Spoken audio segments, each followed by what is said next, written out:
New details tonight as Muncie Community Schools looks at plans for metal detectors. Now at 9, we have the latest on that decision and what the board is saying tonight. And Yorktown schools were on lockdown this afternoon. We'll tell you how a traffic stop turned into a police chase for a wanted man. Bitterly cold temperatures tonight with wind chills in the teens. Find out what the next couple of days holds coming up in my forecast. From the heart of Ball State University, live from the Unified Media Newsroom, NewsLink Indiana starts right now. Good evening, everyone. Thank you for being here with us tonight. I'm Tyler Brummett. And I'm Zoe DeWiggins. Our top story tonight, Muncie Community Schools is discussing the use of metal detectors. Yeah, NewsLink Indiana's Michelle Kaufman is live at the Career Center where tonight's meeting just wrapped up. Michelle.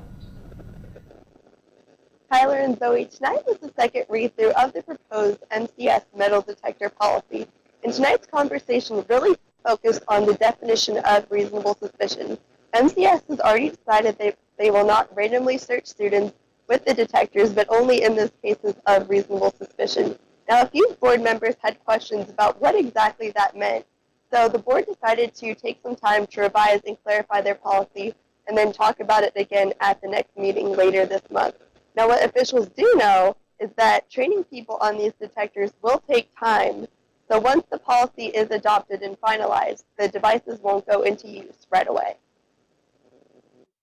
Our SROs, our security officers, will not be the ones screening with the metal detectors. It'll be our administrators, be gender specific.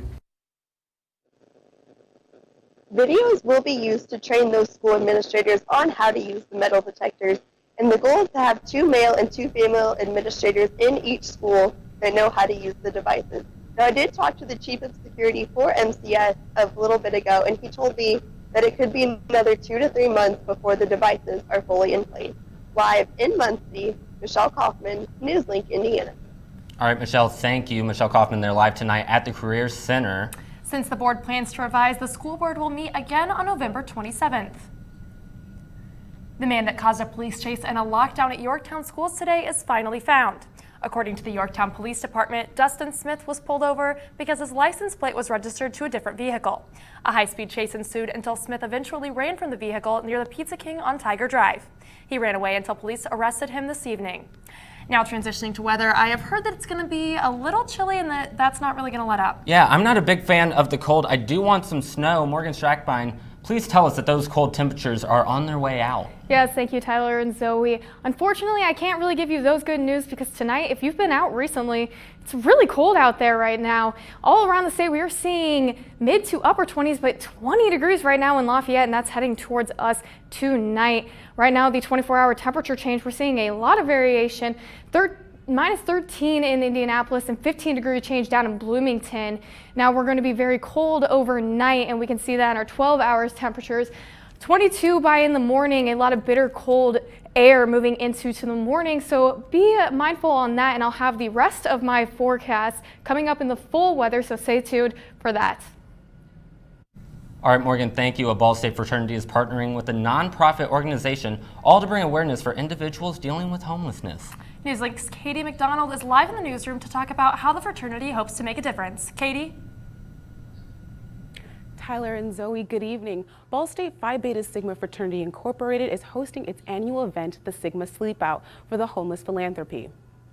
The Sigma Sleep Out is a 24-hour event hosted at the Scramble Light here at Ball State. During the event, the Sigmas will be stimulating experiences of homeless population in order to raise awareness for individuals of the homeless community. Sophomore Kendall Summers hopes this event will impact the Ball State community. Giving people a reminder that there are people less fortunate than us, that we need to, as we progress in life, that we need to reach back and help those who haven't so much progress the same amount that we have. And Tyler and Zoe, the Sigmas are partnering with the Muncie Mission of Delaware County, and this organization works to end homelessness one person at a time by addressing the physical, emotional, and spiritual needs of their guests. All proceeds donated will go back to the Muncie Mission. Live in the newsroom, Katie McDonald, NewsLink, Indiana. All right, Katie, thank you so much for that. And if you'd like more information on this, you can visit the Muncie Mission's website. An update to a story we brought you back in September. A Daleville woman accused of drinking and taking a nap while their 2-year-old son crawled into a hot car will not get her bond reduced. 29-year-old Brittany Webrink was charged with neglect of a dependent, resulting in death back in September. She requested her bond be reduced, but that request was denied. Police say Webrink's son was found in her car and died on the way to the hospital. Webrink remains behind bars on a $50,000 bond. Her trial is scheduled for January 14th. And crews are working around the clock trying to contain the wildfires in California. Yeah, while firefighters are making some progress, extreme conditions are hindering their efforts. Karen Kafa reports tonight from Malibu, California. With the death toll in the north rising and near hurricane force gusts expected in the south, firefighters in California face another uphill battle. From all that I've seen and heard, the fire burned hotter, faster, and destroyed not only homes, but deep infrastructure such as power lines, water lines, sewers, roads, lights, and other things that make a city a city. The governor of California is clear about where he places blame. The temperatures are warming. The winds are getting more intense. The fires are more likely. The hurricanes are more intense. Warming is occurring because of the continuing and rising carbon emissions. The campfire burning in Northern California is now the deadliest in state history. The majority of lives lost come from this community, now burned to the ground. A whole town was wiped off the face of the earth in a matter of 8 hours. There is nothing left. All my neighbors except one are gone. Meanwhile, fierce winds continue to threaten lives and homes in Southern California's Woolsey fire. Harrowing stories of escapes and close calls are emerging. I called him because my car was completely surrounded by flames and I couldn't see out the window, and I started to fill up with smoke, and I called him and I said, "Nick, I'm gonna die and I'm not gonna make it out of here. There's just flames everywhere and I don't know what to do." And he said, "Don't die, run. If you're gonna die, die fighting." And so far, 42 people have died in the fire, making it the deadliest and most destructive fire in California's history. Also tomorrow, a judge will hear a case between CNN and the White House. Today, CNN filed a lawsuit against the Trump administration for suspending CNN correspondent Jim Acosta's press pass. The White House revoked Acosta's press credentials last week after upsetting the president by asking him multiple questions at a news conference. CNN says denying his access to the White House violates Acosta's and CNN's First and Fifth Amendment rights. The White House accused Acosta of placing his hands on an intern who was trying to take the microphone away. Press Secretary Sarah Sanders says that she is one of the 6 defendants named in the lawsuit. She says that Acosta refused to return the microphone to the intern so that other reporters could ask questions. One woman with a local business and a bigger message. Just ahead, a look at her shop and why one phone call changed her life. And Amazon announcing big plans for its 2nd and 3rd headquarters. Where Indianapolis stands in this selection, that is on the way.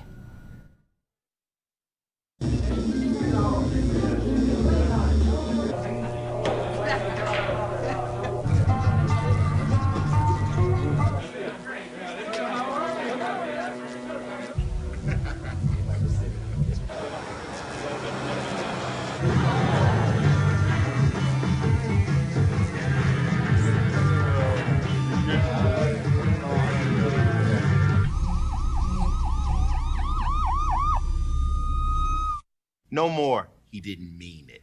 No more, she seems fine to me. No more, not my problem. No more, she was drunk. No more, he was drunk. No more, she was asking for it. No more, he didn't mean it. No more, why didn't she tell anyone? No more, we don't talk about that.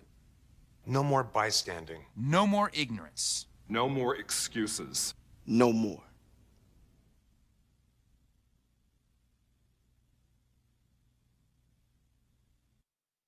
So, I just moved in with this family, and it's embarrassing. Around in the giant litter box, I don't know what he's doing. I mean, I was born and I knew how to use the litter box. Look at that! That's disgusting! Oh, poop already! You're making me nervous. Oh, okay, I can't look at this anymore. I really hope he grows out of this, for his sake. After retiring from the NFL, I've been able to spend a lot more time coaching my daughter's basketball teams. It's something I love to do. Through our games and our tournaments, we see all types of coaching, good and bad. And it begs the question, do we really know who's coaching our kids? Do they have the proper training and screening it would take for me to be comfortable with my daughters playing for that coach? Our Youth Basketball Association made the decision to use trusted coaches to screen and train all of our coaches. I'm a trusted coach. Are you? Welcome back to NewsLink Indiana. Muncie has received a new business, and the owner has an interesting story to share. Yeah, NewsLink Indiana's Marley Thomas has the story. It's been good. It's been great. After traveling and setting up her boutique at livestock shows for 2.5 years, Renee Orball decided to call one place home. On Wheeling Avenue in Muncie, you can find Chi Chi Boutique, a place where women can find unique clothing and jewelry. I wanted to be different, so that was, I think that was my main focus, was to make sure that I was different than everything else out there, and I think we've accomplished that. She's always wanted to own her own shop, and with some hard work and motivation, she's made her dream come true. But it wasn't easy. Her life changed with one phone call. My late husband was Scott Davis, and he was a firefighter here in town and lost his life while fighting a fire when a church roof collapsed on him. She was determined to make sure other families wouldn't receive the phone call like she did. After 4 years of working with the Union of Indiana, she was able to get Senate Bill 393 passed.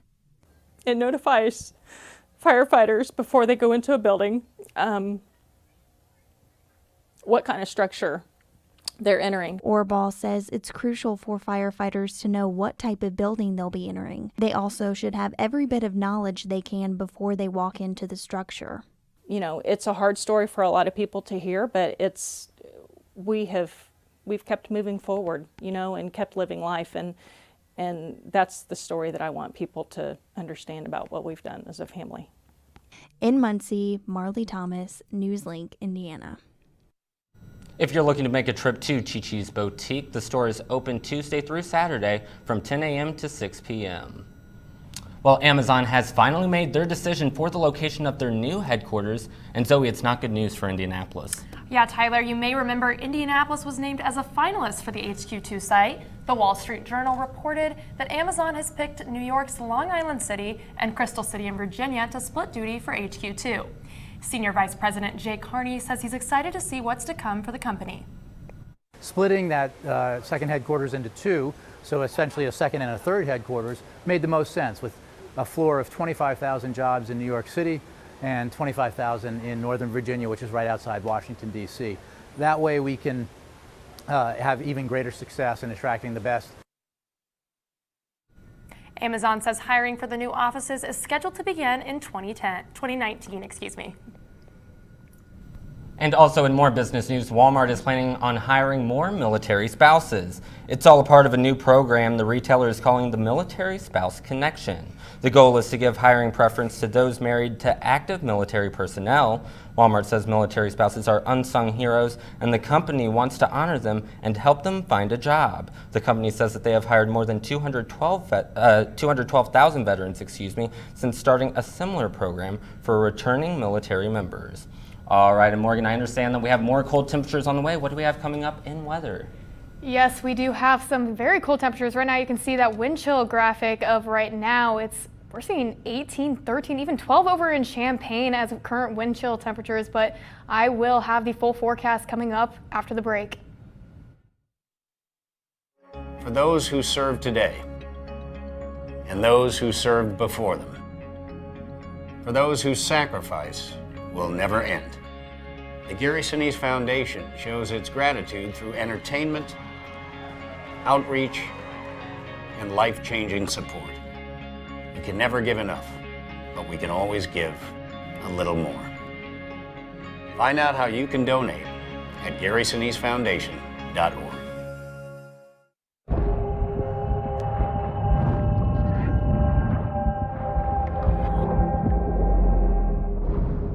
Sometimes there's no do-over.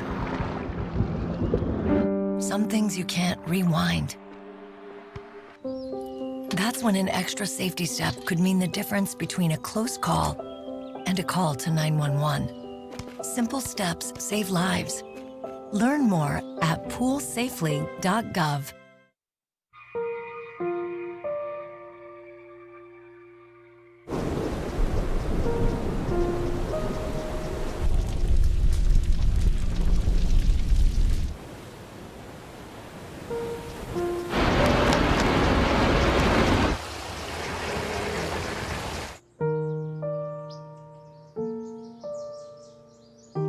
Don't wait. Communicate. Make your emergency plan today.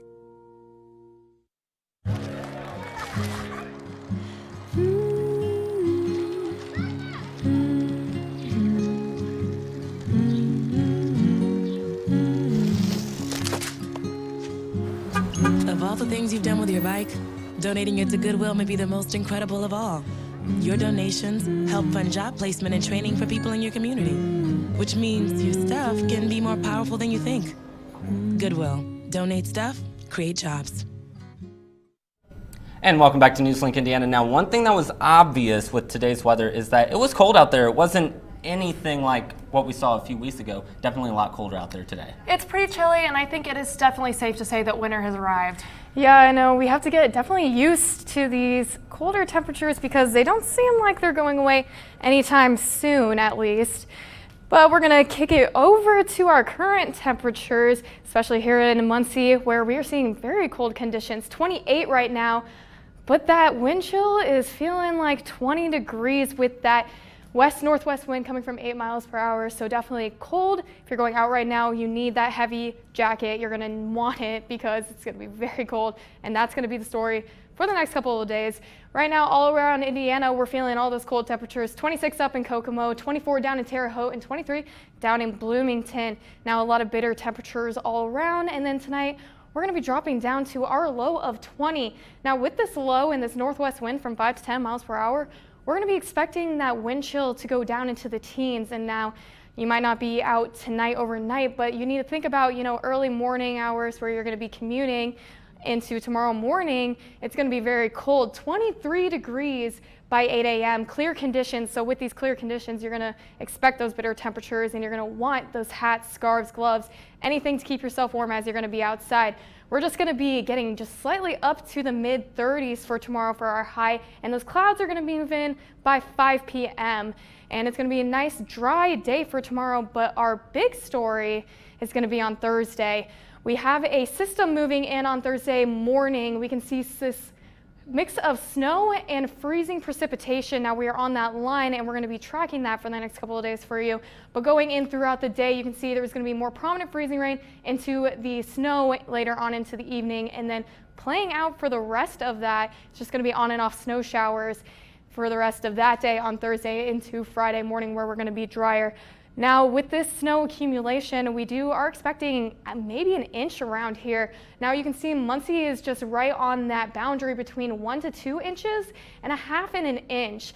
Now it's going to be pretty slick out there as well, and we do have chance of freezing rain. Now where you did see that inch to a half inch, it's going to be more prominent that you're going to see those freezing rain. Now it's not going to be a ton of freezing rain where it's catastrophic, but a little bit is going to be pretty slick outside, and you're going to definitely want to take those precautions, especially slow down on the roads for that, bundle up and have a first aid and safety kit nearby for that in case your car does experience any malfunctions. Now for the rest of your 7 days, we're going to be fairly dry after Thursday. Friday, partly cloudy conditions, 39. Saturday, cloudy with 38. Sunday, we're going to have a slight chance of flurries, 30% on Sunday. Going into Monday, we're going to start out the work week with some dry conditions, 37 as a high and 39 as a high on Tuesday. So definitely cold conditions. We need to get used to these cold conditions because it doesn't seem like it's going away anytime soon. So yes, we can say winter is here. I'm not thrilled to hear that winter is here or to hear about this freezing rain, but luckily I don't have that much going on this weekend, so I may just stay at home and cuddle up in a blanket, watch some Netflix, something like that. Yeah, I don't blame you. Well, am I crazy though for wanting that snow to come in? I just don't want the cold weather. I mean, you're not the only one, at least. All right. Hey, Morgan, thank you so much. Now, Blake, we know that there's a football game currently going on right now. Players and fans are probably struggling to stay warm out there. Oh my, it was freezing. Walking here to the studio, I can only imagine being out in the elements for the game. But coming up in sports, we'll have the latest on former Cardinals defensive end Anthony Winbush, and we'll have a live update on that game. We'll have that and more coming up after the break. Isn't this perfect? It was my pleasure.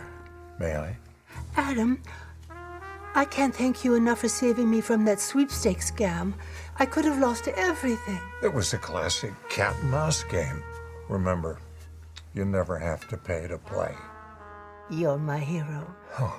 After all these years. What's the matter, Adam? Cat got your tongue? Sure, I look cute now, but when my owner lost his job, it was rough. I was living on the street, and one night, me and this Cocker Spaniel got into it so bad, I wound up looking like an ice cream cone. I cried a little bit, but thankfully I got rescued, so I'm running, I'm jumping, all back to my old self, and I'm ready to give unconditional love, even if you put a lampshade on my head.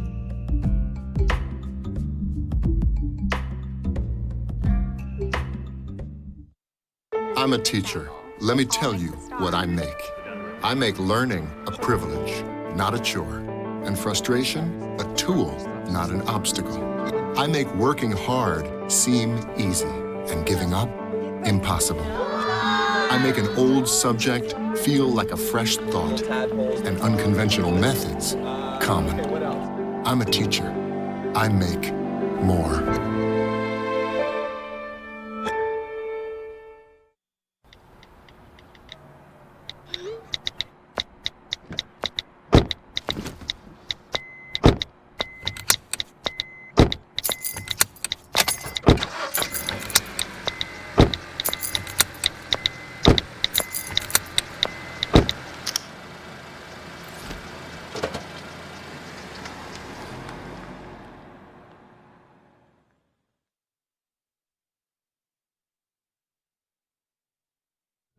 Welcome back to NewsLink Indiana. I'm Blake Dahlier with sports. The Ball State football team is down to its last of its 2 games remaining in the season. One of those is tonight. The Cardinals are hosting the Western Michigan Broncos on a frigid evening. NewsLink Indiana's Josh Shelton is live at Schumann Stadium facing the cold. Josh?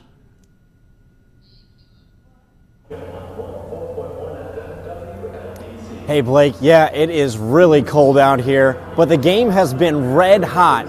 Western Michigan was thought to run away with this one, but Ball State has been keeping it close the whole game. It's actually 35-35 right now with under a minute to play. And before we get to the second half stats, we're going to go to some first half highlights. We'll take a look right now. Now, while their season hasn't been as positive as the Cardinals would have liked, they came out fired up as the underdogs against visiting Western Michigan, and they wasted no time as quarterback Drew Plitt, starting for the injured Riley Neal, drops back and finds Corey Lacanaria, who makes a spectacular catch. That catch set up this play as Plitt looks for a receiver, rolls to his left, he's up a jump ball for Riley Miller, and he makes the catch for his 6th touchdown of the season, and it put the Cards up early in the first. Western Michigan, though, would answer on a 3-yard touchdown run from Jamari Bogan to even the scoreline at 7. Now later on in the second quarter, after a big hit from on the special teams, Levante Bellamy is running it up the right side when he's tackled and loses the ball, and the Cardinals recover. This was the first turnover of the game and gave Ball State good field position. This sets up the Cardinals here on the 12-yard line, and Plitt hands it off to James Gilbert, who makes a cut, and it's off to the races as he crosses the goal line for a Ball State touchdown. Cardinals would head into the half with a 21-17 lead. And like I said, right now it's 35-35 with a minute left. Ball State has it right now, hoping to score here. But right now, what the story of the game has been is that they haven't got the rushing game going at all. Ball State has only rushed for 70 yards. However, they have gotten 3 touchdowns on the rush. Meanwhile, Drew Plitt, starting for Riley Neal, who's out with a knee injury again this week. Tough for him as he's the redshirt senior is looking at his last season here at Ball State. But Drew Plitt, 256 yards, 2 touchdowns. He's averaging 10 2/10 of a yard per play, but he also has 2 interceptions right now. That's the reason Western Michigan is still in it, as Ball State led at the half and scored early. But for right now, the Cardinals, the game's still going on, still tied at 35, but we're going to send it back to you, Blake, at the desk, and we'll keep you posted on the score. Thanks, Josh, and go find yourself some hot chocolate. The Cardinals will be back in action for their final game of the regular season next Tuesday in Oxford, Ohio for the Redbird Classic against Miami of Ohio. Last spring, Ball State defensive end Anthony Winbush entered the NFL draft. Although Winbush went undrafted, he participated in the Atlanta Falcons training camp and was waived at final cuts. Earlier today, Winbush received a call from the Indianapolis Colts and was signed to the practice squad. Last season for Ball State, Winbush was 4th in the nation in sacks with 11.5 and 1st in forced fumbles with 5. Winbush was later named to the 2017 All-Mid-American Conference first team. Now for Winbush, that is just amazing to be able to be on the practice squad for his hometown team. Now let's hope maybe he can make a push for that 53-man roster. Absolutely. Well, thank you so much, Blake. And now coming up next, find out what new Tide packaging could cause an updated challenge. And how China is making some unique changes to their news stations. Stay tuned for trending after the break. Hey, did you know 2.4 million loving cats and dogs in shelters and rescues need our help to find a home? Let's go to the shelterpetproject.org and meet a few who are in a shelter near you. Harlow, oh, she's one great listener who loves to hear all your stories. My kind of cat. Cerulo is a sweet, goofy boy who's eager to please. Sounds just like another dog I know. So go to the shelterpetproject.org, search your local shelters and rescues, and go for a cuddle with your next best friend. Adopt. Problems. The ones nobody talks about at cocktail parties. We go looking for them. No matter the obstacles, no matter the odds, we surround a community's most critical problems, and we fight. United Way fights for the health, education, and financial stability of every person in every community. Will you?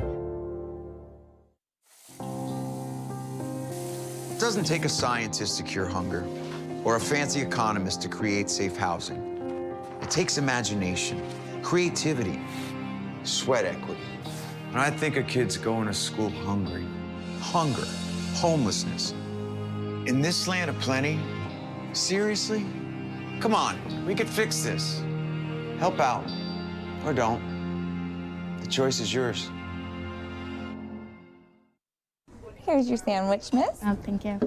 And your burger. Awesome, thank you. And your bowl of boiling water, sir.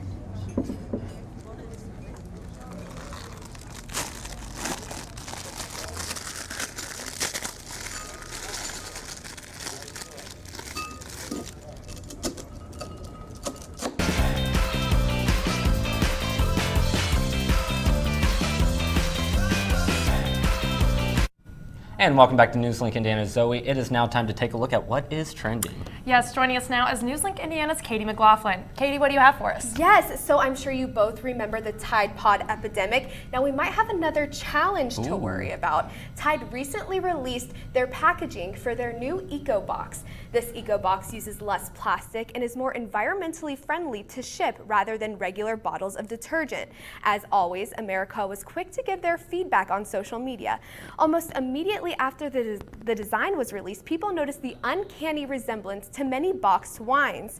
Since the Tide Pod Challenge caused many health issues, Tide is urging people to not ingest the detergent. And the Tide Eco Box is not the only invention that has people talking. A Chinese news agency had an addition to their team. However, this new team member is not human. The Xinhua news agency released what they claim to be the first ever artificial intelligence news anchor. This robot made its debut last Thursday at China's World Internet Conference. It speaks English and is available 24 hours a day. The company says, quote, he learns from live broadcasting videos by himself and can read text as naturally as a professional news anchor. Take a look. Hello, everyone. I'm an English artificial intelligence anchor. This is my very first day in Xinhua News Agency. My voice and appearance are modeled on Zhang Zhao, a real... All right, Katie, thank you so much. We have to leave it there. Morgan, how about one final check of weather? We got some bitter cold temperatures coming up, and be sure to watch out and stay updated for Thursday as we do have that wintry preset moving in. Other than that, winter is coming. All right, well, thank you so much, Morgan. And that's all tonight for NewsLink Indiana. Be sure to join us again tomorrow at noon on Facebook Live for the very latest. And for more news, go to ballstatedaily.com. Have a great night.